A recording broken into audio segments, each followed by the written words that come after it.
Ecom 360, year 2021. I'm Valdis Melders, and I'm that crazy guy who tries to dance not knowing how to do it properly. And we will have, and already have had, some very intensive sessions. There's more than 15 in total per 3 days, and we have a plan for these 3 days. Get inspired, then ideate, just freaking do it, and upscale your business to know exactly how to do it properly. And our speakers for these 3 days really know their business and how to do it better. Our next speaker is a quite qualified speaker. But before I announce him, I would like to turn to the quotes. This is the wall of the quotes, and every speaker leaves one quote. At the end, we will have a wall of quotes. For today, we were forced to reimagine how to connect by Zekra. Then, being different is more important than ever. That Gleb Svrevsky, the co-CEO of ScandiWeb and the chief organizer of this Ecom 360 2021. Then Anna Baranovska reminded that experience is more important than products or services. And Soko said, to make it work, we have to be brave, be relevant, and be yourself. And that's what ScandiWeb people are doing. You were watching probably the video during the break. And yes, those were ScandiWeb people. That's what they do when they don't work. And we are going to have this energy also for next few hours and next 2 days. So now, let's meet our next speaker. Very special one, by the way. He has been both host and a speaker, and he will be talking about lessons from the end of the world. We have our own lessons from the end of the world, but we would like to know from you, Scott, what trends COVID has accelerated, what you have seen, then where startups can get an advantage over the big tech firms. People are talking it all the time, but big tech firms still are far way ahead. Then how to engage people in this new economy. This is new normal. This is even not new normal. This is already quite old normal. Yes, but I have one question for you, Scott. You've been both moderator, because I would say you are the Ecom 360. Yeah, that's almost the same. And you've been a speaker. Which part of speaker or moderator you love the most? Oh, speaker, because when you're a speaker, you can throw your jacket into the crowd. I mean, what does that mean? It means that if you are struggling to get people to be interested, taking off your suit jacket and throwing it into a crowd always gets people really excited. In your case, it would be take off the bow tie and throw it into the crowd, right? Yeah, that would be a quite promising beginning for something more, right? Or a wonderful climax. All right. We right. don't need to go further. Let's just keep it. Let's keep it there. So we will have also, I have to remind our attendees that you can ask questions already now, listening to the Scott, and ask questions at our stage's Q&A part, and I'll ask those questions to Scott later. Just write them down, and we'll pick the best ones. Then you can also chat in the comments, and then let's answer the question, what is your lessons from the end of the world? Scott Gould is our speaker and moderator of his speech. Oh, thank you. It's great to be here, and greetings to everyone around the world who's dialing in right now. Greetings especially to those in Latvia. I wish I was there with you in Riga drinking some balsam, but that will have to wait for another time. I want to talk to you about lessons from the end of the world. It's quite an apocalyptic title. And I'm sure many people here know that there are a number of conspiracy theories that suggest that COVID is the end of the world. I know a little bit about this because I actually used to be a church pastor. Here's my Bible. And when I was a church pastor, I was very involved in trying to help people understand what the end of the world might look like. Not just the end of the world, but also the end of people's individual worlds. And I wanted to actually ask a question. which is, what do people say matters most at the end of their lives, at the end of their world? What do people say matters most? And that's a question that many people will be asking right now. We've had a huge death toll as a result of COVID. Not only is it over, it's still happening. If you look at what's going on in India and Brazil, for instance, as per these charts, it's far from over. And we need to remember that. If we look back at previous pandemics, this is not over. And I'm not going to get into what the future of COVID looks like, but I think it's important to recognize that for many people, this is not yet as bad as it's going to get. So we are in a world that is experiencing a lot of trouble, and people themselves are asking those questions: what really matters most to me? It's also that the death of a particular way of life. On the left is a picture of people crowding on the tube in London, the Underground. And on this is just at the beginning of the pandemic. You can actually see somebody wearing a face covering. This is now rush hour on the tube in London now. So it's after lockdown. This was taken a week ago. We're still, people are going back to work, but it is far, far less busy. There has been a substantial change, of course, the number of people who are commuting into work. There is just the end of a way of life for millions and millions of people. This image might look familiar. Here we have an office that's now socially distancing.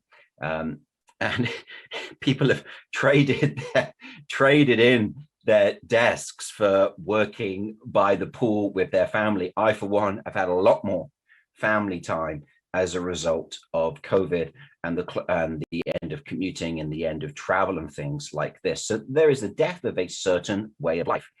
New York office space, not just New York, sorry, worldwide office space is at its lowest place. I believe New York in 30 years, but we can see here that during the Great Recession, there was a fair dip.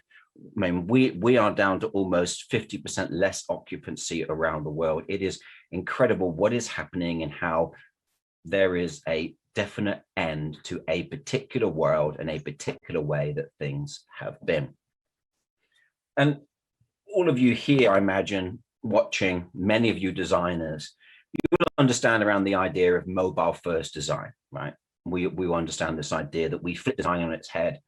We stopped designing for a desktop first and then worked backwards. We actually started to work for people that were mobile first. We designed for a world that was ubiquitous, remote, untethered, not attached.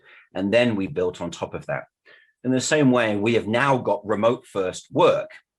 And this has been normal for many people, but now this is the norm for a whole raft of people that used to work in the office. They are now working in a remote first work world where they can work from home. Then they might pop along to a cafe. They might then go along to the actual workplace. Again, it's ubiquitous, it's remote, it's untethered. I'm not telling you anything new here, but let's keep watching what's going on here.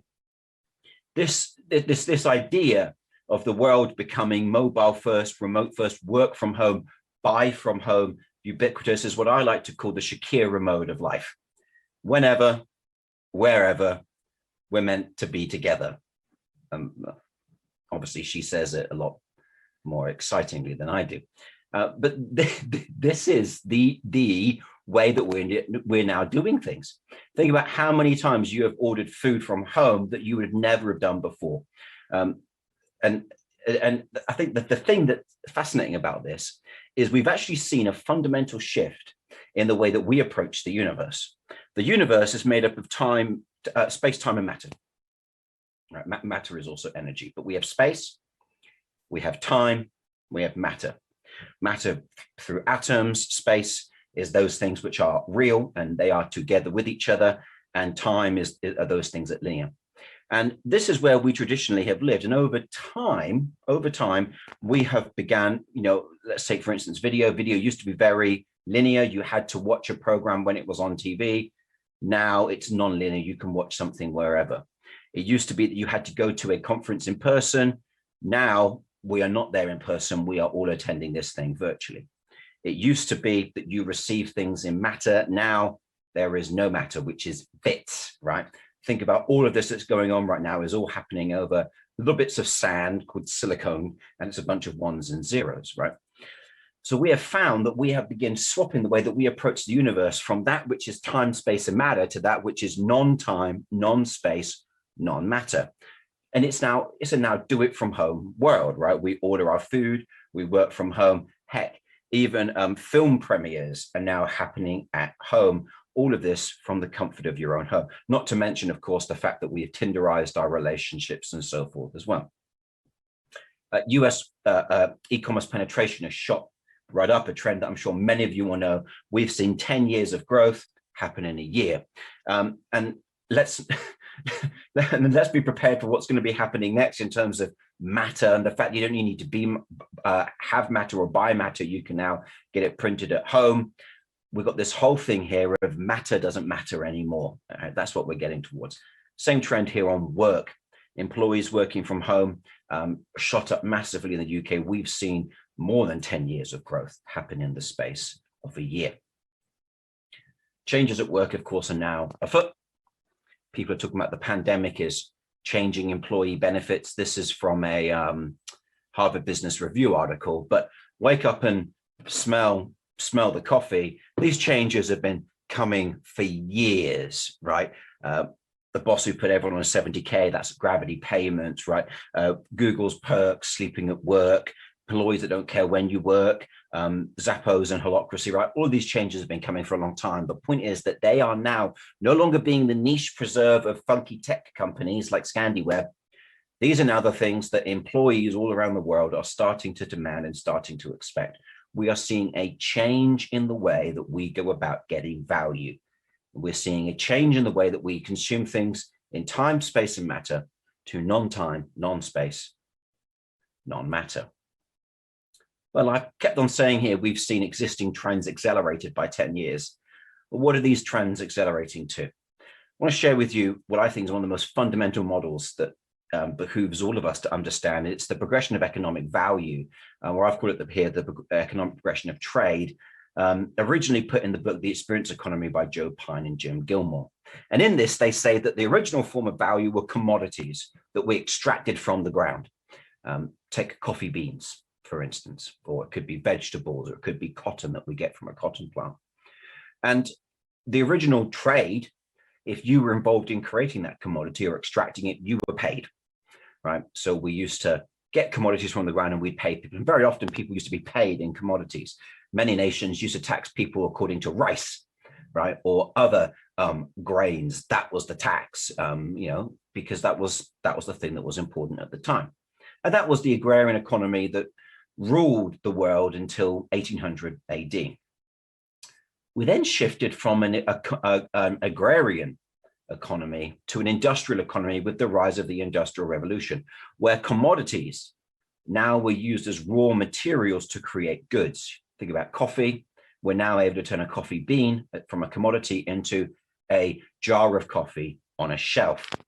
And we also saw on the work side the rise of working hours. This now became a thing that employees had. Previously, there wasn't a sense of working hours. You worked and you just worked until the job was done. Now we had a sense of check in, check out. This was all cool. Then after the Second World War, we entered this post-industrial economy and we really, truly shifted to services. In 1776, at the time of the War of Independence in America. At the same time, Adam Smith published his book, The Wealth of Nations. At that time, 95% of people in the world worked in commodities. They were farmers. Fast forward to 1976, we're talking 1% of people working in farming. That huge shift of the way that we economically create value. We now have services. No longer do you need to go to the shop and buy the jar of coffee. You can have a cup of coffee made for you at a restaurant, at a cafe, what have you. And we also began to get this idea, which was radical post-war, which was job satisfaction. Were you satisfied in your job as you helped provide services? And Joe and Jim in their book argue that we are now moving into a predominantly experience-based economy, where we use services as raw materials to stage compelling experiences. That's indeed what's being endeavored to be produce today. Events are great experiences, gigs are great experiences, but of course, work is also an experience. Seeing those videos of the ScandiWeb crew all having fun, we recognize that those companies that try to put on experiences also are trying to do the same thing for their staff. And we've called this employee engagement, something that I love to talk about. And a large part of that is about how much of an experience is it being at work. Excuse me. Well, the trend is those little areas where we still had goods and commodities as a part of our life are really being obliterated in light of a service economy, where the thing that we are buying from retailers, from e-commerce providers, from our favorite shops, the things that we're buying online, by and large, are becoming services, and they are done for the sake of convenience. Think about this. Convenience. What we've discovered over the pandemic is our incredible ability to create convenience. The removal of physical friction to the point where don't even leave your house. The food will be delivered. It's contactless, it's fast, it's automated, it's ubiquitous. All of this happening through hidden tools of convenience. And we'll look at some examples in a second, where experience simply means minimization of pain. Right? This originally was what drive-through was all about, right? Drive-through was all about, hey, stay seated. There's no need to get out of your seat in order to get your food. Well, heck, we've changed that. Don't even stay seated, stay sofaed. Don't even get off your sofa. Prime has got to be one of the most valuable brands in the world that we never actually directly experience. It's just this hidden thing that runs underneath. We pick up our phone and order something. Prime is in the background of our minds. We're not even thinking about it. It's amazing.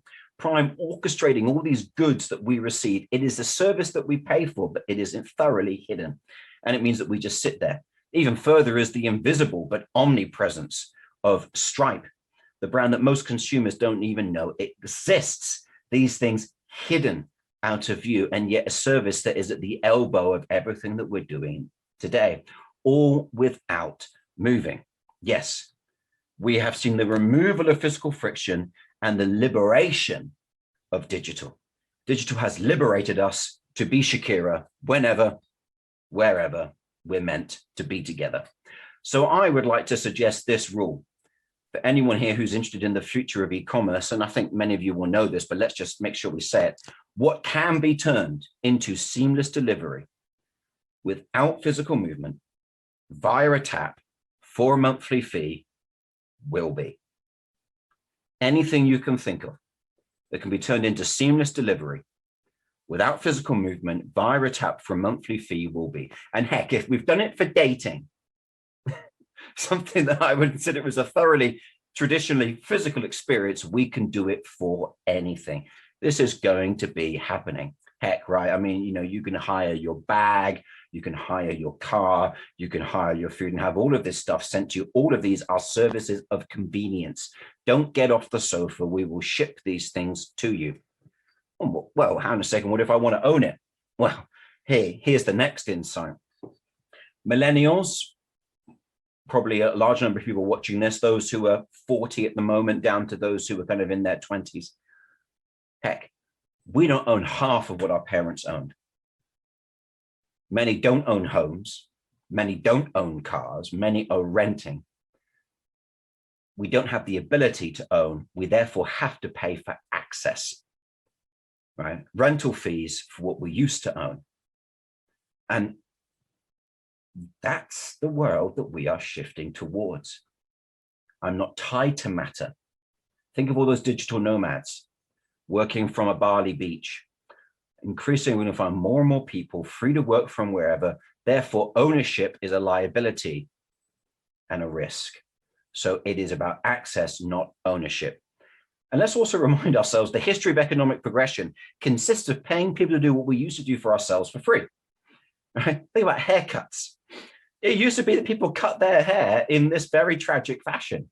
Now, my wife recently paid £100 for a haircut that makes her look absolutely no different. Right? That's what we do now. And so, yeah, anything that was DIY, expect this to become a monthly feed service that you can pay for. Adobe, Netflix, Shopify, Dollar Shave Club, Blue Apron, to name a very selective few, are all demonstrating that even things down to our recipes will be serviced to us. My shaving is serviced to me.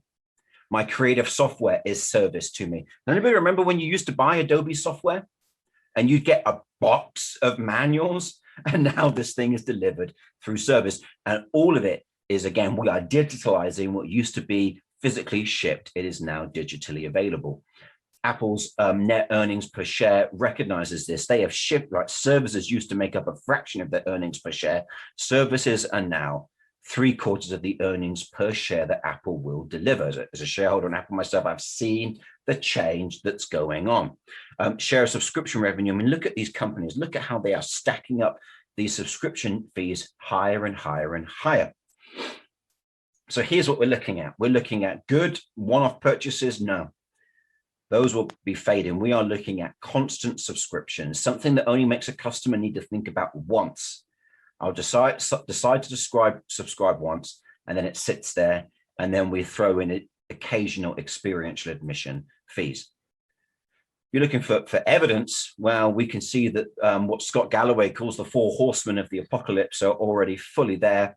Facebook, Google, Amazon, and Apple. Look at the way they are invading all these service areas of our life. Heck, entertainment isn't even a service now. Entertainment has been featureized. Entertainment, like Apple Plus and all of the Prime free movies, are now a lead magnet to get you to sign up to their bundle of products and, well, not even products, services. We're seeing the same thing with healthcare, and we're seeing the same thing now with training education. In my city, a small little city called Plymouth in the UK, training with Google is going wild in the city right now. It is reaching the far corners of the world. Now, Arne Sorensen, the late Arne Sorensen, sadly, he died earlier this year. He was the CEO of Marriott Hotels, and in 2019, he made the very prescient remark that we are in an absolute war for who owns the customer. And we are in a war indeed, right? Because when these four firms begin to get their hold on these different areas of our life, it's a case of pledge allegiance to the brand with your recurring monthly tax. Oh, sorry, I meant fee, but really it's a tax. We're going to be paying taxes to these tech firms in the way that we pay taxes for our national services. That's the scale at which the services that they're going to provide for us are. And of course, they have the ability to provide services in a way that's unregulated, and they can also use their technical prowess, of course. So they have engaged us deep. I talk about head engagement, hands engagement, heart engagement, and they have gone right down. They have integrated into our very being, right? Would your life be possible without the 4? No, it would not, right? That's what's going on. So we now encounter this truism that when someone is highly engaged, the number of alternatives they consider is 0. We are tying people into ecosystems. They're going to struggle to get out because of the fact that they are being taxed, right, to be a part of these ecosystems, but they will be very difficult to leave. So when Arne Sorensen says we're in a war for who owns the customer, ownership is right. And if this sounds a little bit like Skynet, you are absolutely right. We are talking about lessons from the end of the world after all. Right, well, small guys, what do? You and me, right? I'm not running Apple. I don't know about you.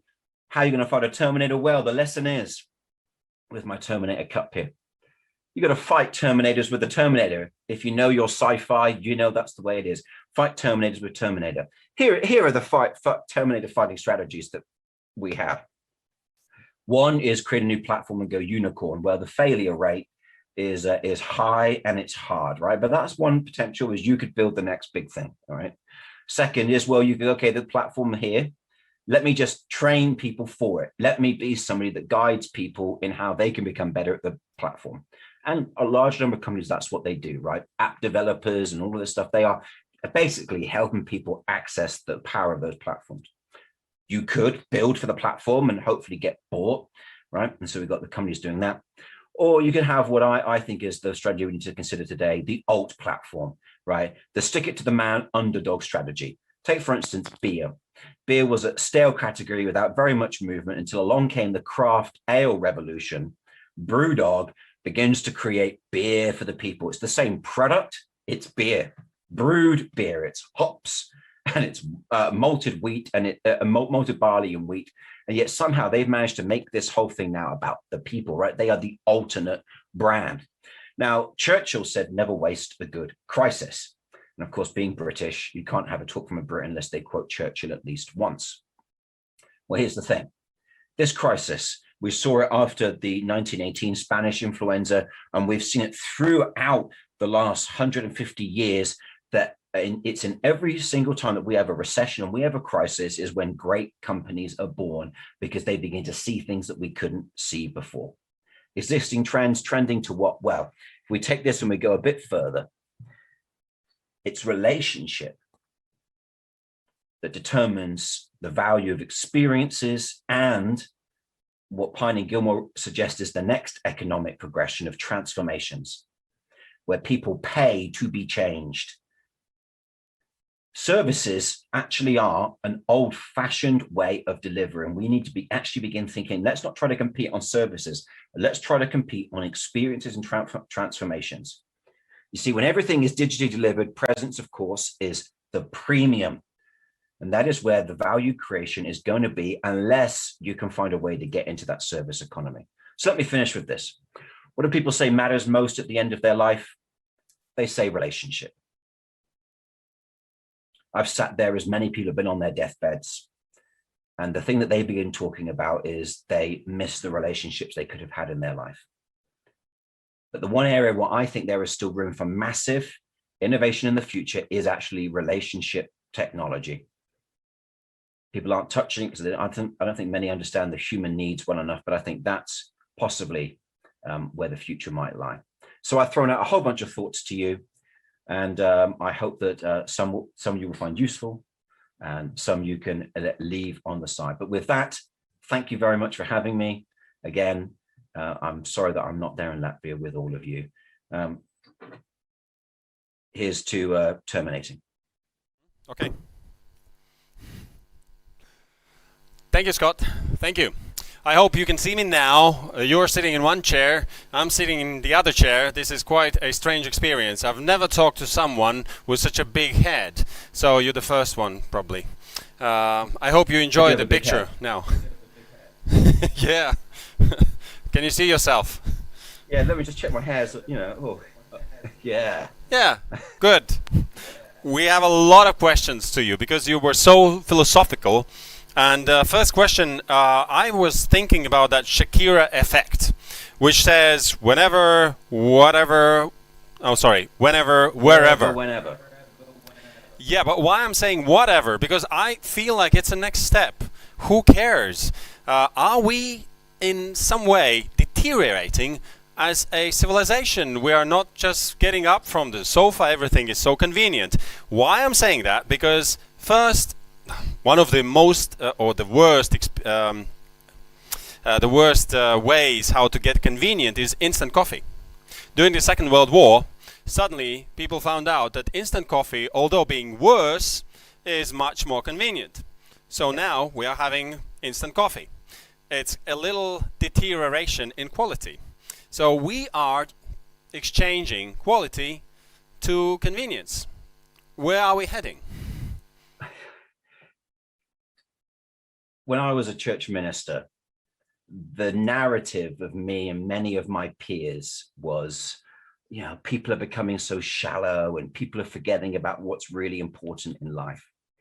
I don't know necessarily if that is necessarily true. I don't know.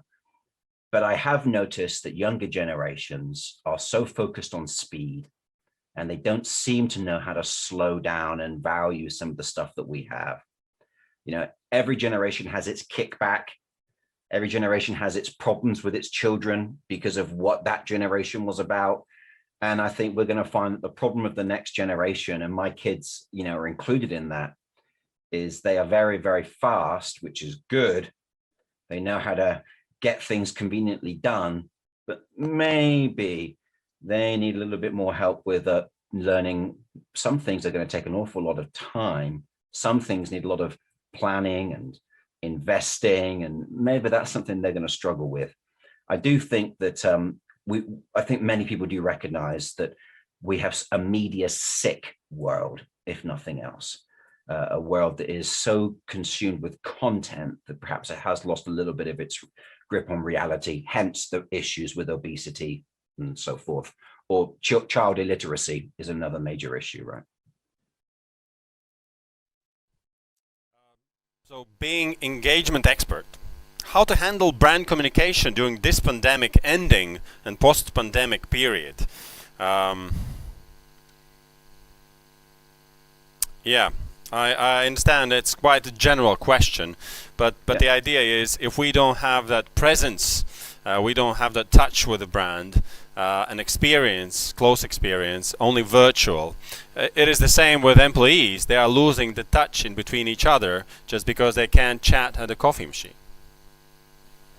Yeah, the trick with brand communication during a crisis is you have to understand the concept of ESOV. ESOV means excess share of voice. There's a very famous Harvard Business Review study that revealed that share of voice will translate to share of market. If you have 20% of the share of voice in a particular market, you will end up having 20% of the share of that market. So the goal is you want to have more than 20% share of the voice, and then you'll find that your share of the market will come up to the same level.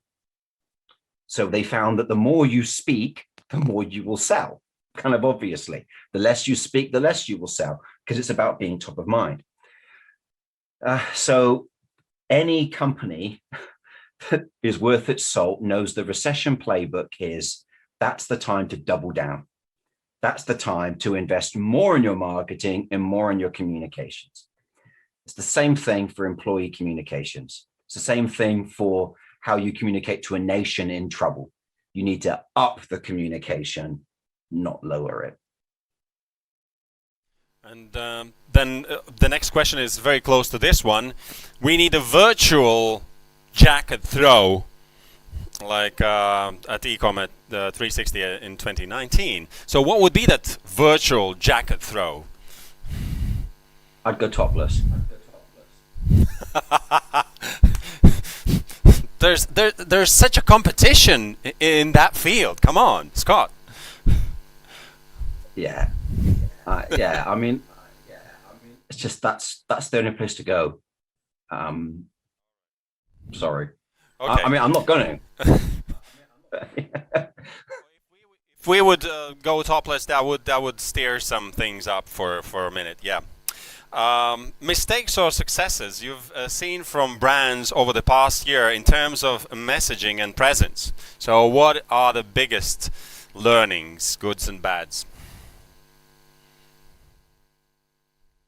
Particularly after George Floyd and the big push around Black Lives Matters, lots of organizations made statements around them supporting the Black community and trying to make it seem like those communities were more socially noble than they really were.